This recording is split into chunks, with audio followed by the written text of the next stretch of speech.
Izan ere, ezker abertzalea bultzatzen ari den aldaketak eta zalantzari gabe, martxoaren batetik aurrera, oraindik ere indar handiagoz, eszenatoki demokratikoa eskuratzea du helburu. Badakit errepikatzen ari garela etengabe.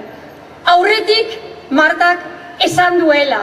Leku guztietan ari garela, baina bada ez pare berriro ere gogoratuko ditugu. Eszenatoki demokratikoa eraiki nahi dugu ukazio eta errepresio eszenatoki honen ordez. Hori da nahi duguna. Eta heldu da garaia behingoz eszenatoki ukatzaile hau ixteko eta berriari ateak irekitzeko. Ziklo berri honek Euskal Herriak ezagutu ez duen demokrazia ekarri behar du.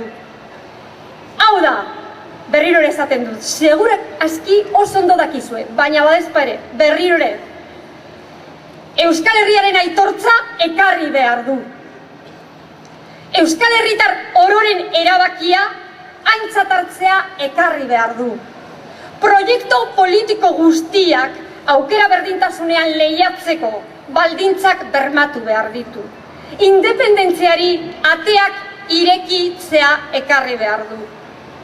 Halaber, pertsona ororen eskubideak bermatzea ekarri behar du. Langile klasearen beharrak lehenestea kapital zapaltzailearen interesen gainetik. Emakume eta gizonen arteko berdintasun erreala ez faltsua. Garapen sostengarria ama lurraren errespetuan oinarrituta hori ere ekarri behar du. Zoragarria, hori da guk nahi duguna. Los miles de votos que conseguirá la izquierda abertzale el 1 de marzo serán fundamentales para lograr un acuerdo democrático entre las fuerzas soberanistas para hacer frente a la locura represiva del Estado español y para avanzar en la construcción de los cimientos del Estado vasco.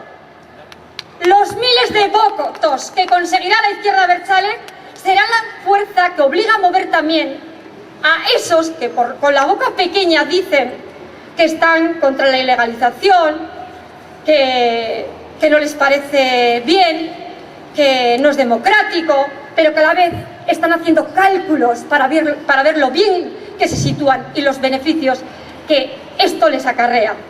Igandean, gure bozkekin lortuko dugu, Estatu Espainiarraren izaera antidemokratikoa, fascista, agerian ustea, hemen eta mundu osoan. JK, igandean bete ditzagun hautestontzi guztiak gure bozkekin. JK irabazi arte. Gure Euskal Herria